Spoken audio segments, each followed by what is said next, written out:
기대가 되네요. 침례식이. 네.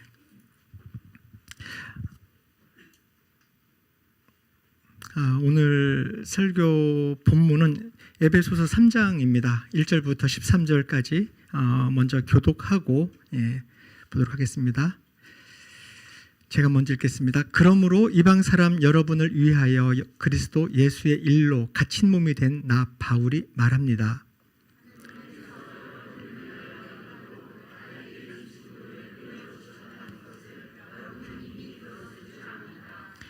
하나님께서는 나에게 그 비밀을 계시로 알려주셨습니다. 그것은 내가 이미 간략하게 적은 바와 같습니다.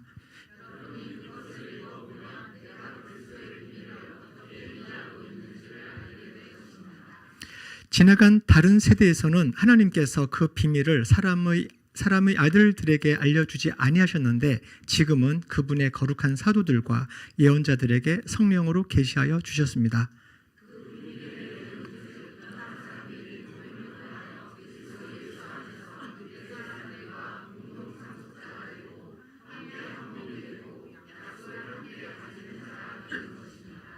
나는 이 복음을 섬기는 일꾼이 되었습니다. 내가 이렇게 된 것은 하나님께서 그분의 능력이 작용하는 대로 나에게 주신 그분의 은혜의 선물을 따른 것입니다.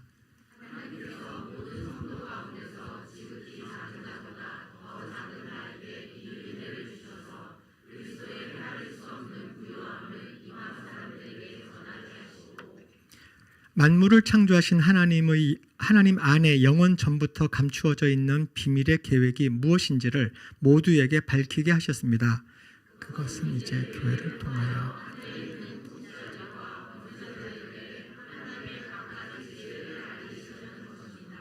이 일은 하나님께서 우리 주 그리스도 예수 안에서 성취하신 영원한 뜻을 따른 것입니다.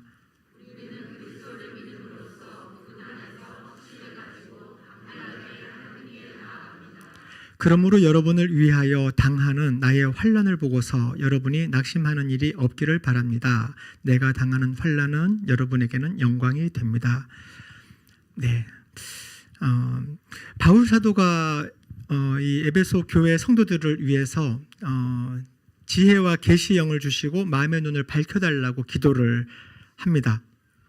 오늘 설교에 앞서 우리도 같은 마음으로 기도하고 시작하겠습니다. 기도하겠습니다.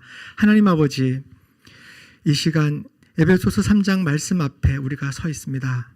낮은 마음 하나교회 성도님들 위에 지혜와 계시의 영을 부어주시고 마음의 눈을 밝혀주십시오. 우리가 보고 들어야 할 하나님의 말씀에 우리의 영이 반응하게 하여 주십시오. 주님의 은혜를 구합니다. 우리의 머리가 되시는 예수님의 이름으로 기도하였습니다. 아멘. 네. 지난번 그 에베소서 2장 말씀을 통해서 벌써 한 달 전이네요. 하나님이 어떤 분이신지를 우리가 살펴보았습니다. 찾아볼까요? 여기 있네요. 에베소서 2장에서 이렇게 하나님 어떤 분이신지를 좀 찾아봤더니 이런 얘기죠. 멀리 떨어져 있었던 사람들을 하나님께 가까이 하시는 분, 그리고 유대 사람과 이방 사이를 가르는 담이 있었는데 그 담을 허무시는 분, 이런 하나님에 대해서 지난달에 좀 살펴보았습니다. 그러면 이제 이 질문을 가지고 이런 하나님을 우리가 알게 됐으니까 그것을 우리에게 이제 투영을 해보면은 이런 질문을 해볼 수 있습니다. 하나님처럼 우리가 가까이 해야 할 멀리 있는 사람은 누구인지, 하나님처럼 우리가 허물어야 할 담은 무엇인지, 이런 거를 좀 생각을 해보았으면 좋겠습니다. 그리고 이제 구체적으로 이 말씀을 적용을 해서 지난달에 말씀을 나눴던 것은 우리 곁에 와 있는 유학생들, 그리고 가까운 우리 건영 아파트 주민들, 또 하나님께서 이런 사람들이 이제 하나님께서 우리 곁에 두신 바로 이 가까이 해야 할 멀리 있는 사람들, 또 담을 허물어서 그들과 하나가 되어 복음으로 품어야 할 사람들이라고 가르쳐 준다라고 지난달에 나눴던 것 같습니다. 복음을 몰라서 하나님과 멀리 있던 사람들이 그리스도의 피로 한 몸이 되고 하나님의 가족, 그러니까 즉 교회로 세워가는 것을 믿습니다. 이어서 이제 오늘은 에베소서 3장을 좀 살펴보려고 하는데요. 2주 전에 지난 8월 초에 HTS에서 이렇게 나눴던 질문이 있습니다. 도입 질문으로 던졌던 것은 교회는 나에게 무엇인가? 나에게 어떤 것인가? 이런 질문을 우리가 나눴었죠. 그죠? 기억이 나시죠? 그래서 많은 분들이 좀 나눠주셨었는데 그때 나왔던 대답들 이런 거 있습니다. 교회란 나의 전부다. 정체성을 알려준 곳, 알게 해준 곳, 운명 공동체, 안식처, 삶이다. 예수님을 배울 수 있는 공동체, 좋지 않을 때도 있더라. 뭐 이런 등등이 있었습니다. 그리고 제가 그 질문에 이어서 던진 질문은 나에게 교회가 이러이러한 곳인데 그렇다면 하나님에게는 교회가 어떤 곳인가? 나에게 교회는 이러이러한 것인데 하나님에게는 교회가 무엇이고 하나님에게는 교회가 어떤 곳인가? 라는 질문을 던졌습니다. 왜 하나님은 멀리 있던 사람들을 가까이 부르셨는지, 왜 본래 절대로 그냥 둬서는 절대로 하나가 될 수 없는 사람들을 하나 되게 하셨는지, 왜 교회를 세우셨는지, 그렇죠? 하나님께 도대체 교회가 뭐길래 그 질문을 던졌습니다. 우리는 종종 교회를 내가 은혜 받는 곳, 내가 위로받는 곳, 아니면 뭐 여러 도움을 받는 곳으로 바라볼 때가 있습니다. 물론 교회는 그런 곳 맞습니다. 은혜가 넘치고 회복이 있고 하나님의 사랑을 나누는 그런 곳입니다. 그렇지만 오늘 지금 읽었던 에베소 3장은 거기서 한 걸음 더 나아가게 합니다. 하나님이 왜 교회를 세우셨는지 그 답을 이 에베소서 3장에서 찾아볼 수 있습니다. 10절 말씀입니다. 아까 여기 줄 쳤던 오늘의 암송 구절이기도 합니다. 그것은 이제 교회를 통하여 하늘에 있는 통치자들과 권세자들에게 하나님의 갖가지 지혜를 알리시려는 것입니다. 하나님은 교회를 단순히 복을 누리는 곳이 아니라 하나님께서 자기의 지혜를 드러내는 곳이라고 분명히 말씀하십니다. 단지 몇 사람을 구해서 교회로 이렇게 모으는데 그냥 그치는 것이 아니라 교회를 통해서 이 세상과 이 영적 세계에 이르기까지 하나님이 어떤 분이신지, 하나님의 지혜가 어떠한지를 드러내는 그런 통로로 교회를 사용하신다는 겁니다. 네. 그러므로 이제 오늘 이 본문을 통해서 살펴볼 텐데요. 왜 우리가 건영 아파트를 비롯한 이 지역 전도를 해야 되는지, 왜 서울대를 비롯한 캠퍼스 선교를 해야 하는지 하는 근본 이유를 우리가 붙들었으면 좋겠습니다. 오늘 말씀을 통해서 하나님께서 우리 교회를 어떤 공동체로 부르셨고 우리를 어떤 사명으로 이끄시는지를 분명히 깨닫기를 소망합니다. 먼저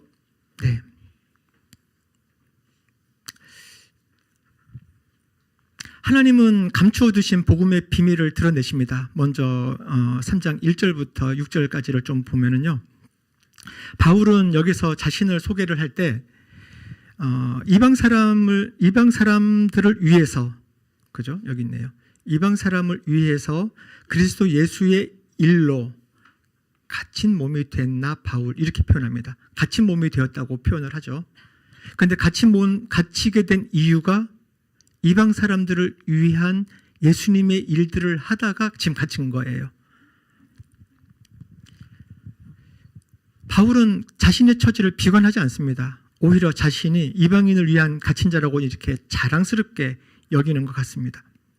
바울은 하나님께서 맡기신 사명을 분명히 알고 있기 때문에 이렇게 반응을 하는 거라고 보입니다. 그 사명에 바울이 가지고 있었던 이 사명의 핵심은 무엇입니까? 바로 그리스도의 비밀입니다. 그리스도의 비밀. 3절에서 보면 나에게 그 비밀을 알려주셨다고 했잖아요. 그리고 그 비밀의 내용은 바로 6절에 있습니다. 비밀이라고 하면은 완전 신비주의라든지 아니면은 절대로 풀 수 없는 불가해한 그런 퀴즈 이런 게 아닙니다. 성경에서 비밀은 감추어져 있었지만 때가 되어서 하나님이 딱 드러낸 구원, 드러낸 하나님의 뜻, 이것을 비밀이라고 표현을 합니다. 그 비밀의 내용인즉 하면서 6절에 바로 이야기를 하잖아요. 그 내용이 뭡니까?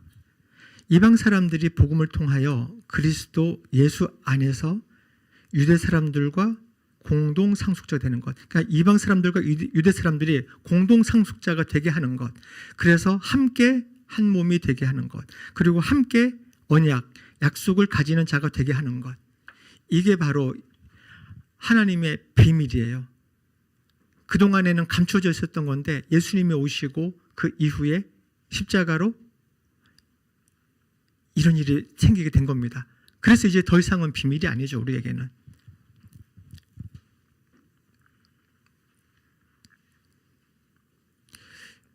유대인만이 아니라 당시에 우리는 별로 이게 뭐 충격받을 일이 아닌데 당시 유대인들의 그 세계관 속에서는 자기들은 유대인만 구원받는 거거든요. 근데 지금 이 비밀은 뭡니까? 유대인만이 아니라 이방인도 복음 안에서 하나님의 가족이 되고 그리고 자기들과 동일한 그런 공동 상속자가 된다는 것. 이게 유대인들로서는 아주 충격적인 그런 선언이거든요. 그도 그럴 것이 당시 유대인과 이방인들 사이에는 종교라든지 문화, 정체성, 그 다음에 유대인들이 가지고 있는 서로 가지고 있는 어떤 편견 이런 담들이 아주 높이 있었습니다. 그런데 하나님이 그 담을 허물고 이방인도 예수 그리스도를 머리로 하는 그 몸에 한 몸으로 세우신 거죠. 근데 이것은요 단지 1세기 유대인과 이방인들의 문제만 다루는 것은 아닙니다. 오늘날에도 우리에게도 안과 박, 그죠? 우리와 그들 이런 구분이 여전히 있습니다. 무의식 중에 내가 편한 사람과 불편한 사람 알게 모르게 구별이 되잖아요. 익숙한 곳, 익숙한 사람, 낯선 곳, 낯선 사람, 교회에 올만한 사람, 교회에 이 사람은 죽어도 안 올 것 같은 사람, 뭐 이런 식으로 구별하기도 합니다. 근데 하나님은 그렇게 일하지 않으신다는 겁니다.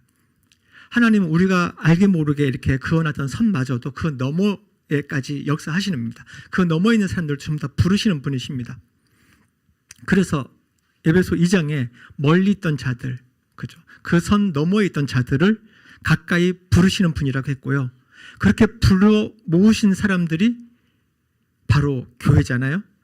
3장에서는 바로 그런 계획들이 하나님이 오래전부터 감추어 두셨던 구원의 계획이라고 알려주고 있습니다.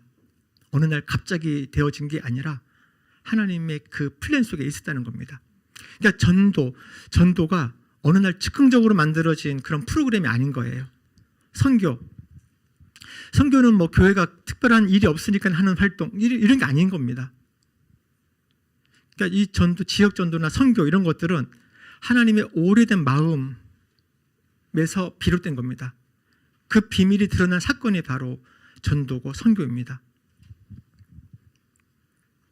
우리 교회가 건영 아파트 주민들과 지역의 뭐 청년들, 초중고 우리 학생들, 대학생들 또 더 나아가서 유학생들을 사역 대상으로 생각하는 것은 단지 우리 하나 교회의 규모를 키워보자는 그런 차원 아닙니다.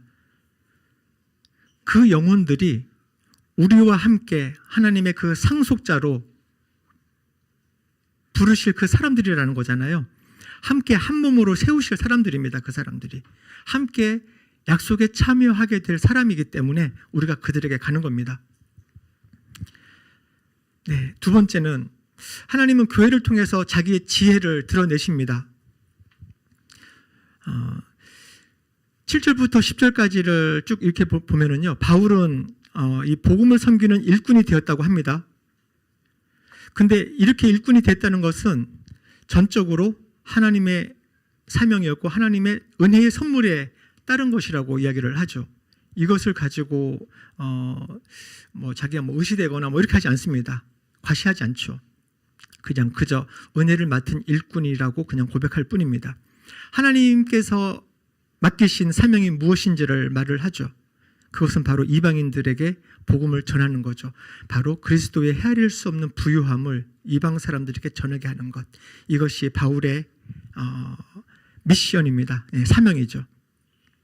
그리고 10절에 가서는 한 가지 더 이야기를 합니다. 교회를 통하여 하나님의 갖가지 지혜를 알리시려는 것. 예. 교회를 통하여 하나님의 갖가지 지혜를 알리시려는 것. 바울의 사명 중에 그리스도의 헤아릴 수 없는 부유함을 알리는 것, 그리고 하나님의 그 비밀의 계획을 밝히는 것, 이런 것들이 있다면, 또 마지막으로 10절에는 교회를 통해서 하나님의 갖가지 지혜를 알리려는 것, 이게 있습니다. 여기에서 교회를 통하여라는 이 말과 그리고 하나님의 갖가지 지혜, 요거는 조금 더 살펴보도록 하겠습니다. 교회를 통하여 알리시는 건데요. 알리는 방법이 교회를 통해서 알리겠다는 거거든요. 성경이 있으니까 성경 말씀을 통해서도 알릴 만도 한데, 그죠? 설교, 강단에서 설교자들의 설교를 해서 통해서 알릴 만도 한데, 하나님은 그렇게 알리겠다고 한 게 아니라, 물론 설교 중요합니다. 말씀 중요하죠. 하나님의 말씀은 당연히 선포되어져야 되는 거 맞습니다.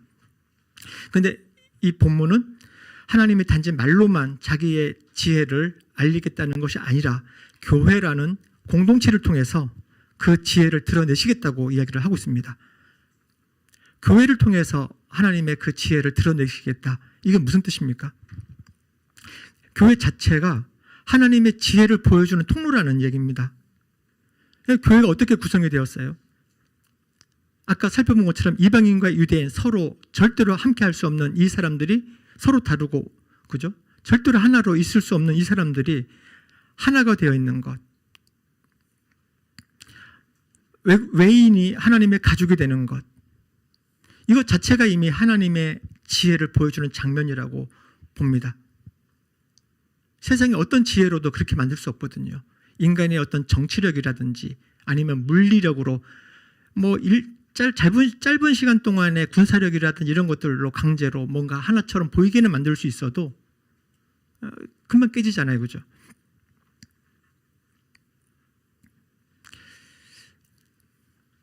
하나님께서 내 지혜는 이렇다라고 이야기를 하는, 그냥 말만 하는 것이 아니라 구체적인 교회를 세워서 바로 세상 사람들을 하여금 눈에 보이는 공동체로 나의 지혜가 이러하다라고 알려주는 바로 그 증거물이기도 합니다.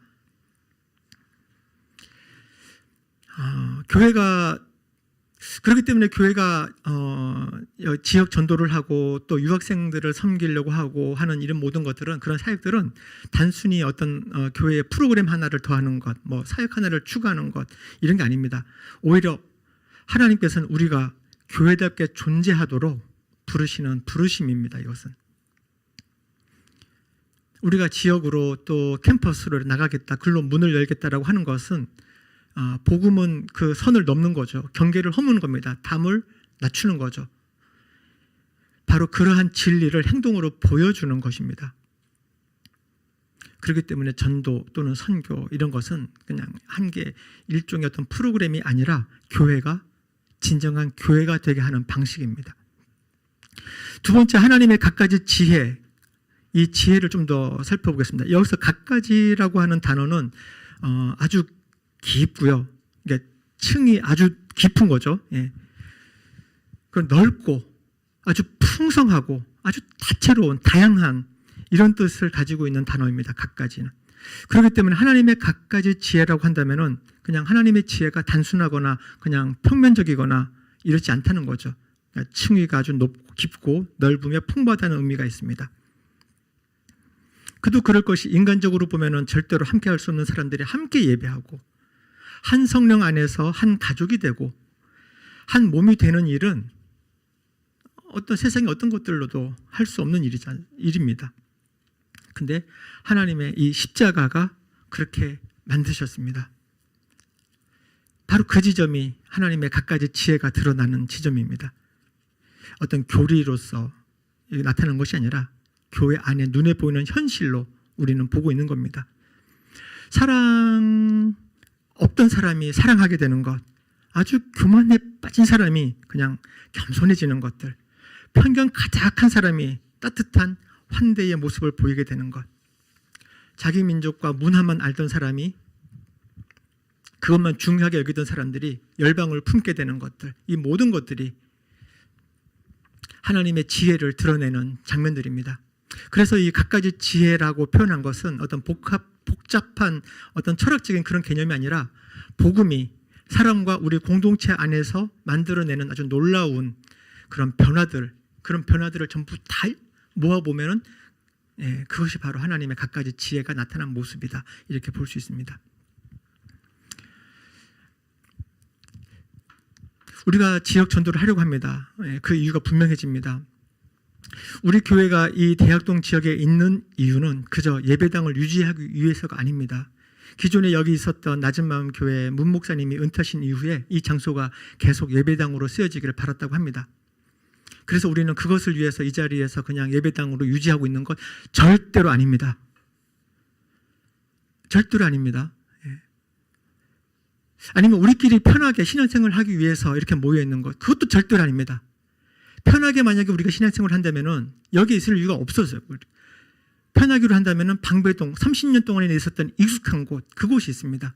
그런데 우리는 하나님의 부르심을, 이끌림을, 인도하심을 받고 여기 와 있습니다. 전혀 편하지 않아요. 근데 여기 왜 있는 걸까요?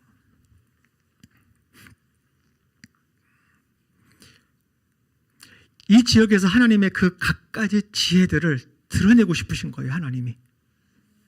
건영아파트 지역 주민들과 캠퍼스의 대학생들, 유학생들을, 그들은 우리의 사역 대상이 아니라 하나님께서 교회를 통해서 자신의 지혜를 보여주시기 위해서 우리 곁에 두신 이웃이에요. 서로 다른 언어와 문화, 세대와 삶의 형편들을 가진 사람들이 이 복음 안에 들어와서 여기서 만나서 환대하고 서로, 그리고 하나가 되어져가는 그런 공동체, 그런 공동체로 초대되어지는 모습, 그것이 바로 아까 암송 구절을 읽었었던 교회를 통하여 하나님의 그 갖가지 지혜가 드러나는 모습입니다. 전도가 그래서 뭐 단지 숫자 늘려가는 그 작업이 아닙니다. 그것이 아니라 하나님의 갖가지 지혜가 교회를 통하여 이 지역에 이렇게 나타나게끔, 드러나게끔 하는 일이 바로 전도입니다. 그러면 우리 낮은마음 하나교회는 이 지역과 캠퍼스에 하나님이 드러내고자 하시는 그 지혜의 통로가 되고 있습니까? 전도는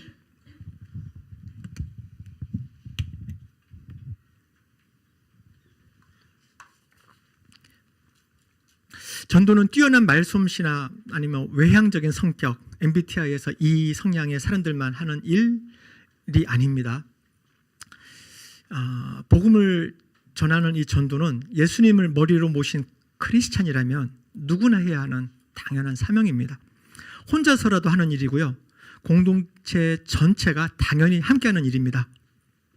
한 사람이 인사하고, 한 사람은 식사를 준비하고, 또 다른 한 사람은 그 영혼의 이름을 기억을 해주고, 또 한 사람은 그냥 웃어주고, 또 어떤 사람은 그 사람을 위해서 계속 기도하고, 그 한 영혼을 위해서, 또 어떤 사람은 그 사람을 교회 예배 자리로 이렇게 안내도 해주고요. 이 모든 사람들을 통해서 하나님은 자신의 지혜를 드러내시는 겁니다. 그러니까 누가 한 겁니까? 그러니까 낮은마음 하나교회가 함께한 것입니다. 그래서 하나님은 교회를 통하여라고 말씀을 하고 계십니다. 개인의 열심도 중요하지만 공동체 자체가 복음이 되어야 합니다. 세 번째, 교회는 하나님의 영원한 계획 안에서 세워졌습니다. 11절을 보면은요, 하나님께서 우리 주 그리스도 예수 안에서 성취하신 영원한 뜻을 따른 것입니다. 이 모든 것들은, 그죠? 지금 바울이 감당하고 있는 이 세 가지 그 사명, 특별히 지금 교회를 통해서 했던 이 모든 것들, 이것은 어느 날 갑자기 급조되어진 프로젝트가 아니라는 얘기입니다. 영원 전부터 하나님께서는 계획을 해 놓으셨다는 거죠. 우연히 이루어진 일들이 아니란 얘기입니다.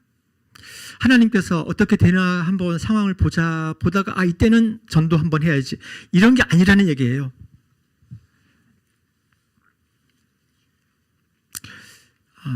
그런 점에서 생각을 해보면 우리가 좀 안심이 되는 측면이 있습니다. 왜냐하면 전도가 교회의 강동현 목사의 인위적인 어떤 그런 아이디어가 아니라 하나님의 계획이기 때문이라는 거예요.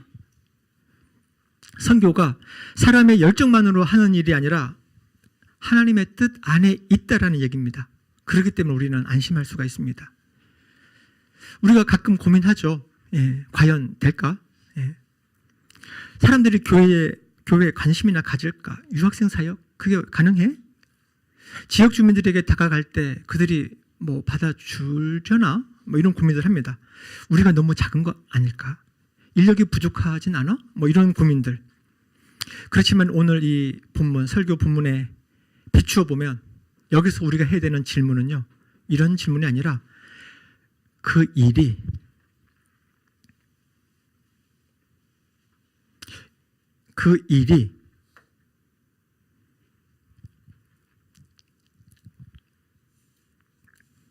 누구의 계획이냐 입니다. 내 계획이냐 아니면 하나님의 계획이냐 이거죠. 이것은 분명히 하나님의 영원한 뜻, 영원한 계획에 따른 것입니다. 만일 이게 우리의 아이디어라면, 우리의 생각이고 우리의 계획이라면 불안할 수도 있습니다. 그렇지만 하나님의 영원한 뜻이라면 우리는 결과를 두려워하지 말고 순종을 먼저 해야 합니다.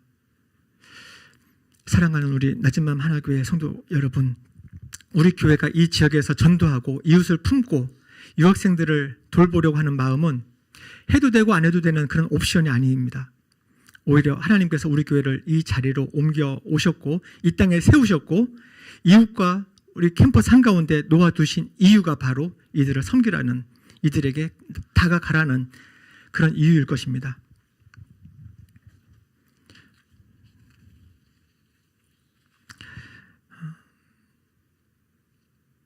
네, 오늘 시간 관계상 넘어가야 되겠네요.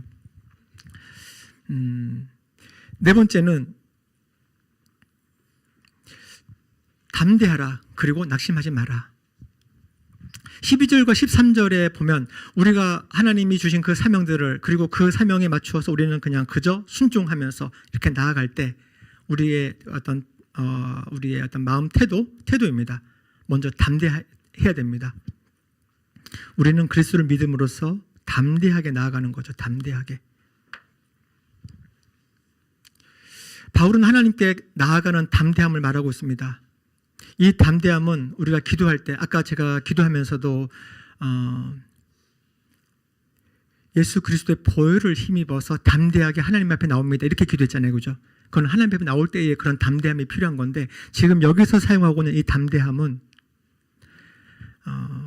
문맥상으로 보면 하나님의 영원한 계획을 지금 알고 있고요, 그리스도의 비밀을 맡은 자예요. 우리가 그런 사람으로서 우리는 두려움이 아니라 담대함으로 그 일들을 감당해야 된다, 담대함으로 거기에 서야 된다라는 그런 뜻을 갖고 있습니다. 그렇기 때문에 전도는 담대한 교회가 감당하는 사명입니다. 여기 담대함이 공격적이거나 뭐 담대하니까 이런 무례한 태도 아닙니다. 억지로 막 밀어붙이는 것도 아니고요. 성경이 말하는 이 담대함은 하나님의 뜻을 알고 있기 때문에 움츠러들지 않는 그런 믿음의 자세를 말합니다. 성품 정의로도 담대함은 내가 말하거나 행동해야 할 일이 진실되고 올바르고 정의로운 것임을 확신하는 것이잖아요. 하나님의 뜻을 우리가 알기 때문에 들 이유가 없는 겁니다. 우리가 두려워하죠. 낯선 거 두려워합니다. 그냥 싫어요. 실패 당연히 싫죠. 두렵습니다. 그래서 전도를 생각하면 누가 하지? 부담스럽지 않을까? 뭐 사람들이 싫어하면 어떡하지? 뭐 이런 생각들을 우리는 하게 됩니다. 이런 마음들이 앞서기 쉽죠. 지혜롭게 되는 거 아니야. 물론 지혜가 필요합니다. 뭐 지혜, 그죠? 이를테면 뭐 전도는 강압적이면 안 되지. 뭐 맞습니다. 온유해야지. 상대를 존중. 시대 감각도 필요한 거 아니야. 다 맞습니다. 그렇지만 이러한 지혜와 담대함은 좀 다릅니다. 우리가 조심할 수는 있는데요. 위축될 이유는 없습니다. 우리는 담대하게 나아가는 겁니다. 복음을 전하는 일은 우리가 무턱대고 나서는 일이 아니라 하나님께서 영원 전부터 세워놓으신 그 뜻에 순종하는 일이기 때문입니다. 건영아파트 주민들에게 이렇게 인사하는 것, 캠퍼스 청년들에게 그냥 다가가는 것, 유학생 한 명 한 명 붙들고 뭐 식사를 하자라든지 뭐 초청을 한번 해보는 것. 여기 놀이터 옆에 있는데 여기 나와 있는 그 부모들과 안면을 트는 일들. 또 옥상에 올라가 보면은 여기 인근 삼성 초중 학생들 와 있는데 그들과 또는 지역 주민들도 와 있거든요. 그들에게 시원한 물 한 잔 건네는 일들. 1층에 무더위 센터를 만들고 그곳으로 초대하는 일들. 아니면 뭐 기도해 드릴까요라고 말 한번 건네보는 것들. 이 모든 것들. 이것들이 일견 작아 보일 수도 있지만은 하나님의 뜻 안에서는 결코 작은 일이 아닙니다. 교회는 담대히 나아가야 합니다. 우리의 계산보다 하나님의 뜻을 더 크게 바라보고 우리의 부족함보다 복음의 능력을 더 크게 보아야 합니다. 두 번째 태도가 낙심하지 않는 것입니다. 13절에는 낙심하는 일이 없기를 바랍니다 라고 이야기를 하죠. 이렇게 말하는 사람이 지금 엄청난 환난을, 감옥에 있잖아요. 지금 바울은 감옥에 있으면서 하는 말이 낙심하지 말라는 얘기를 하는 거예요.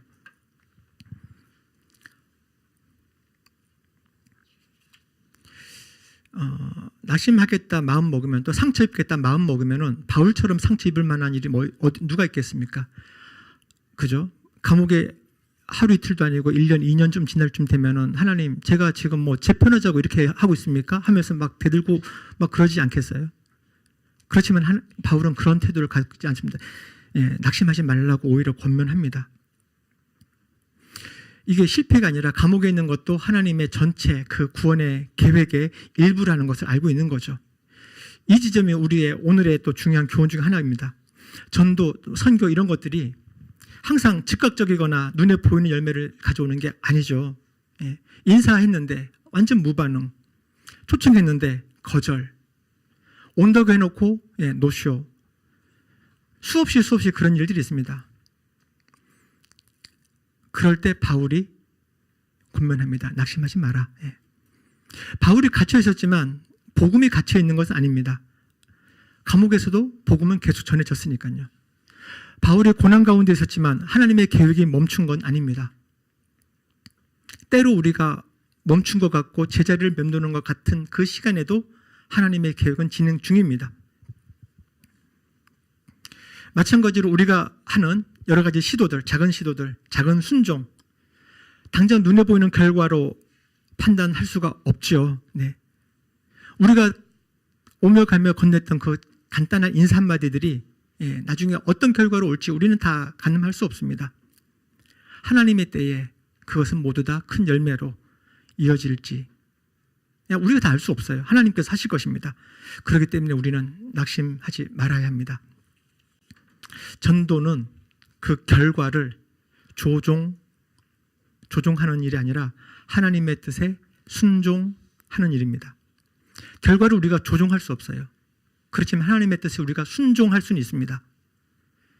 열매는 하나님께 달려있고 순종은 우리에게 달려있습니다.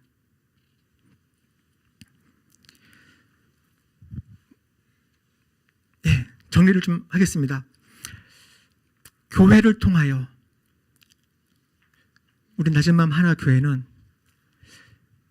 하나님의 이 교회를 통하여 라는 이 부르심 앞에 우리는 서야 됩니다.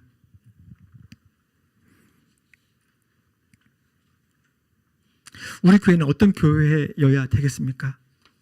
오늘 나눴던 이야기들을 좀 종합을 해보면, 첫 번째, 하나님의 비밀을 아는 교회여야 되겠습니다. 하나님이 멀리 있는 자들을 부르신다는 사실 우리가 알고 있습니다, 이제. 그래서 우리 주변에 멀리 있는, 하나님과 멀리 떨어져 있는 이 가까이에 살고 있는 사람들에게, 청년들에게, 또 유학생들에게 단지 스쳐 지나가는 사람이 아닌 하나님이 부르셔서, 하나님이 부르시는 한 영혼, 하나님이 찾는 그 한 영혼일 수 있다라는 그런 눈빛으로 바라보면서 그런 소중한 존재로 바라보는 그런 시각이 필요합니다.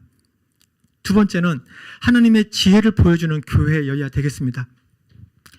하나님의 지혜, 온갖 갖가지의 지혜가 있다고 했죠. 복음을 말로만 전하는 것이 아니라 우리 공동체 자체가, 우리 낮은맘 하나 교회 자체가 사랑과 환대의 공동체라는 것이 여기서 드러나야 되겠습니다. 새로 교회를 방문한 사람이 있다면 그 사람을 절대로 외면하지 말고 어떻게 하든지 교회의 한 몸이 되도록 이끌어가는 거죠. 낯선 사람들 반겨주고 언어와 문화를 뛰어넘어서 사랑으로 품는 그런 교회가 되어야 되겠습니다. 그것이 하나님의 갖가지 지혜를 보여주는 교회입니다. 세 번째는 하나님의 뜻을 따라 담대히 움직이는 교회가 되어야 되겠습니다. 전도는 일부 몇 명의 일이 아닙니다. 교회 공동체 전체의 사명입니다. 모든 성도님들이 다 같은 방식으로 참여하지는 않아도요, 모두가 같은 마음으로 함께 해야 합니다. 누군가는 중보기도로, 누군가는 환대로, 누군가는 현장에서, 또 누군가는 식사와 또 여러 가지 관계들을 맺어가면서, 또 어떤 사람은 후속적으로 이제 연락을 한다든지 계속 그 모임들을 이끌어가는, 그렇게 해서 이 복음의 길을 열어가야 되겠습니다.